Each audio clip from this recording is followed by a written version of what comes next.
Hi friends, आप सबको शालू का नमस्कार। कल मैंने आपको मेरे कॉलेज के लाइफ में बताया था और शुरू करने से पहले मैं आप सबका धन्यवाद करना चाहती हूँ। मेरे 50 एपिसोड्स पूरे हो गए और उसके लिए आप सबका साथ, सबका प्यार और सबके इंस्पिरेशन की वजह से मैंने अपने 50 एपिसोड्स कल पूरे कर दिए।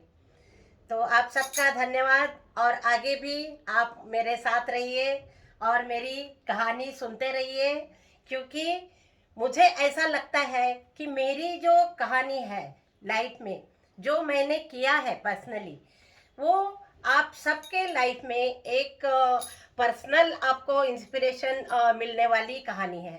और स्पेशली लेडीज़ के लिए, गर्ल्स के लिए बहुत ही मतलब प्रेरणादायक कहानी मेरी है।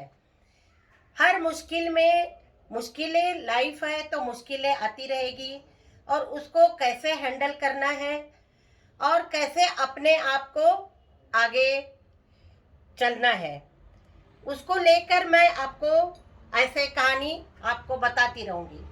तो आप सुनते रहिए और एंजॉय करते रहिए।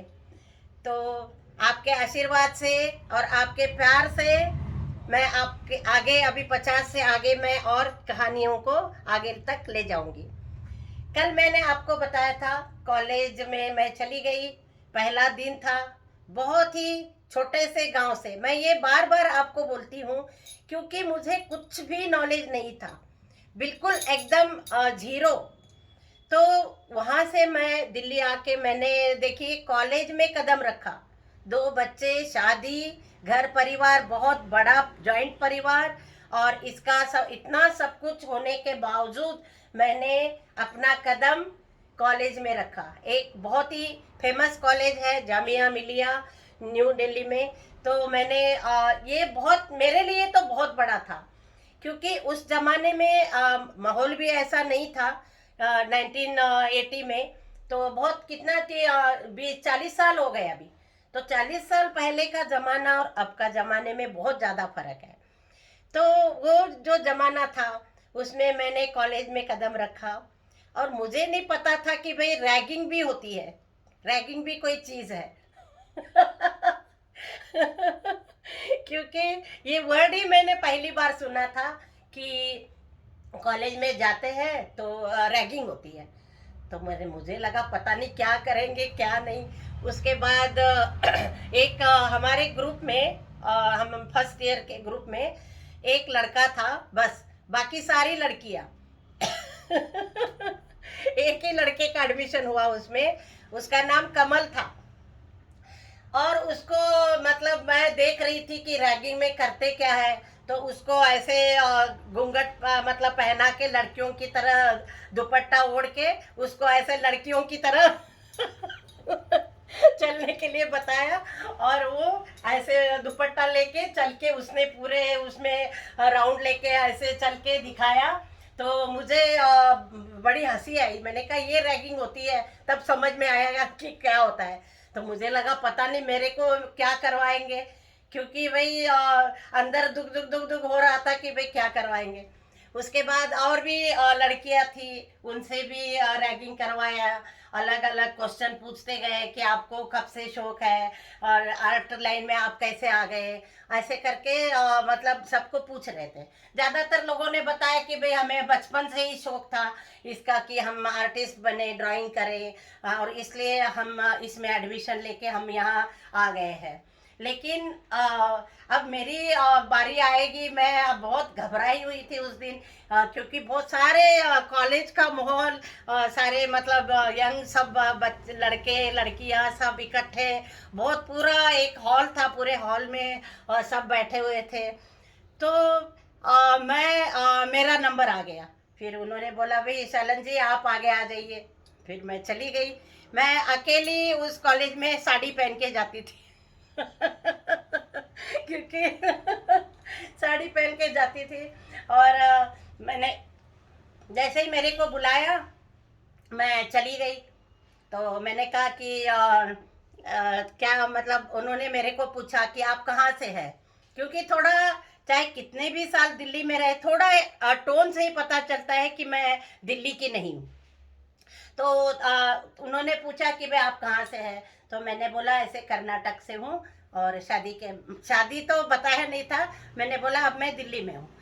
तो उन लोगों को कहीं से पता चल गया था।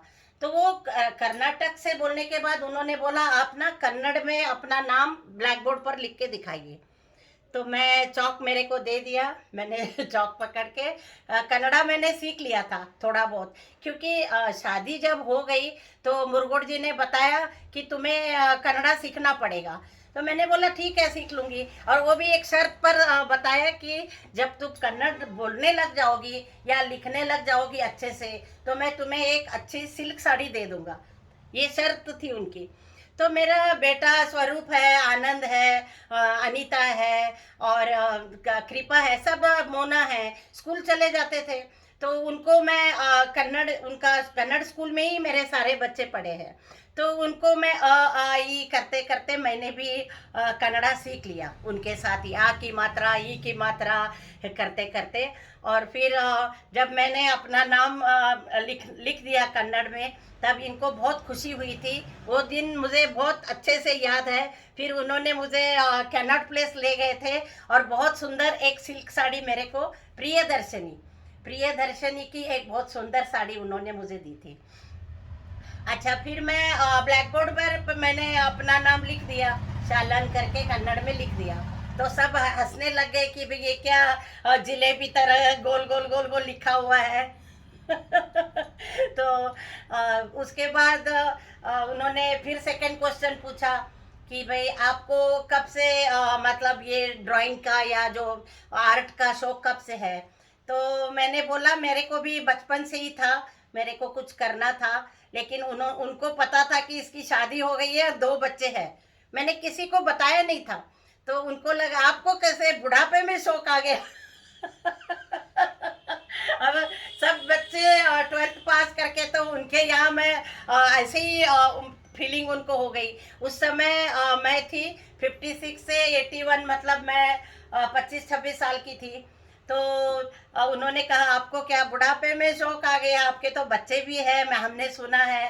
तो सब हंसने भी लग गए। मेरे को भी थोड़ा अंदर से वो हो गया कि भाई कैसे मतलब रैगिंग होती है। तो बाद में पता चला कि ये ऐसे ही रैगिंग करते रहते हैं, सबको कुछ ना कुछ मतलब खिंचातानी करके उनको मतलब परेशान करने वाली बात थी। तो उसके बाद ऐसी ही रैगिंग हो गई। और फिर मैंने घर में भी सबको बताया कि आज पता नहीं रैगिंग डे था, और ऐसे ऐसे मुझे पूछा सबने। तो बाद में पता था उनको, तो उन्होंने बताया आपके बच्चे भी हैं 2। तो मैंने कहा हाँ मेरे 2 बच्चे हैं। तो झूठ तो बोल नहीं सकती थी, है ना। तो अच्छा हो गया, मतलब रैगिंग हो गई कॉलेज में। फिर शुरुआत हो गई, कॉलेज में आने जाने की शुरुआत हो गई। अब कॉलेज के दिन कैसे रहे मेरे, और मैंने डिग्री कैसे की, उसके बारे में फिर आपको मैं कल बताऊंगी। पहला दिन कैसा रहा, और हमारे कौन कौन से लोग थे हमारे इसमें, और हमारे प्रोफेसर्स कौन कौन थे, वो सब मैं आपको कल बताऊंगी। तो आप सबका बहुत बहुत बहुत धन्यवाद। आपकी प्रेरणा से मैंने 50 एपिसोड फिर से बता रही हूँ आपको, पूरे कर दिए हैं। तो ऐसे ही आप लाइक करते रहिए, शेयर करते रहिए, और सब्सक्राइब ज़रूर करिए, क्योंकि आप जब देखने लग जाओगे तो मुझे भी अच्छा लगेगा, और आपको और अलग अलग प्रेरणादायक कहानियाँ मिलती रहेगी।